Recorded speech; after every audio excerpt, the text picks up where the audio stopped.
Monsieur le Président, Mesdames, Messieurs, mes chers collègues, je voudrais tout d'abord vous présenter les excuses du Président Rotner et vous dire tout le plaisir que j'ai d'être ici pour travailler à vos côtés et en même temps saluer ceux que nous n'avons pas l'occasion de connaître parce qu'ils intègrent au fur et à mesure le Conseil parlementaire interrégional et leur dire que c'est d'une grande richesse, qu'on peut ici s'accomplir, on peut ici réaliser de grandes choses, même si, comme l'a dit mon collègue précédent, parfois c'est difficile, mais c'est parce que c'est difficile que c'est exaltant et que ça nous met en situation de pouvoir surmonter un certain nombre d'obstacles en se posant plus sur les solutions que sur les problèmes.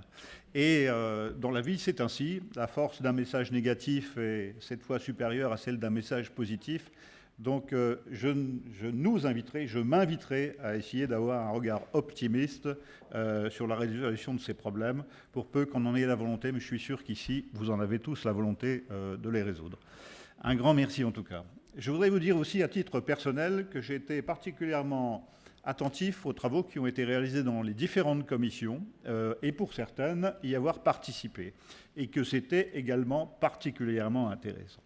Et que je ne peux qu'inviter à avoir des échanges intercommissions pour nous mettre en situation de comprendre ce qui a été décidé, proposé dans les différentes commissions. Et Madame Thaès, vous le savez, nous étions ensemble à Luxembourg assez récemment. On avait eu des moments intéressants sur des résolutions qui étaient particulièrement difficiles pour en sortir quelque chose, et ça nous honorait, et j'en étais très fier. Comme nous étions avec le ministre hier ou avant-hier, je ne sais plus, l'emploi du temps est chargé, avec la task force transfrontalier que nous auditionnons à Bruxelles sur les dispositifs ECBM, où chacun à son niveau mène un travail de réseau, de lobbying parfois, pour se mettre en situation d'appréhender l'autre, de se comprendre, de se connaître et de faire en sorte également que nous avancions. J'en reviens à ce qui concerne ma propre commission. Elle a eu un petit temps difficile l'an dernier, pour des raisons d'agenda, pour toute une série de raisons. On avait eu des difficultés à réunir, faute de participants, cette réunion. Mais je voudrais remercier Ayo Hofer, qui a accepté conjointement de réunir la commission numéro 3. Donc nous étions à Metz il y a quelques jours, où nous avons réuni l'ensemble des versants sur une commission qui était particulièrement riche et très intéressante sur la résolution des irritants, en fait, tout ce qui exaspère nos concitoyens, y compris dans la force des détails, parce que souvent c'est dans les détails que se nichent les difficultés. Et nous avons eu un travail très intéressant qui va en appeler d'autres, parce que nous envisageons, lors du prochain semestre, de continuer à auditionner, nonobstant la task force transfrontalier que nous avons donc auditionné 2 fois, mais pas seulement la task force transfrontalier, mais tous les organismes qui travaillent autour de cette question et qui peuvent, à travers leur expérience, à travers leur vécu, nous apporter une expérience heureuse pour participer à la résolution de ces problèmes. Qu'est-ce que nous avions au partage et en point principal, mais je pense que ça a été dit à la précédente commission.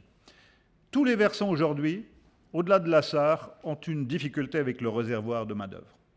Les problématiques de main-d'œuvre qualifiée, adaptées à la résolution des problèmes, que ce soit dans le domaine numérique, digital, des nouvelles technologies, que sais-je encore, nous avons tous en partage ces difficultés. Quel est le potentiel de main-d'œuvre que nous pourrions mobiliser ?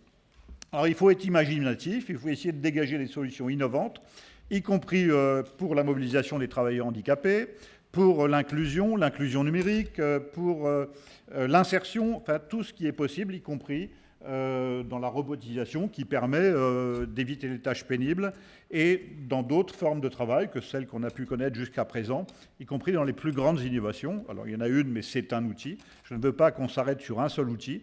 Par exemple le télétravail ou toutes les formes nouvelles qui nous permettent d'appréhender ces sujets. Donc c'est le programme de travail que j'ai l'occasion de vous présenter, Monsieur le Président, qui va se poursuivre, et nous l'espérons, enfin nous le souhaitons, et puis nous y parviendrons, à produire une résolution à la fin de l'année 2020.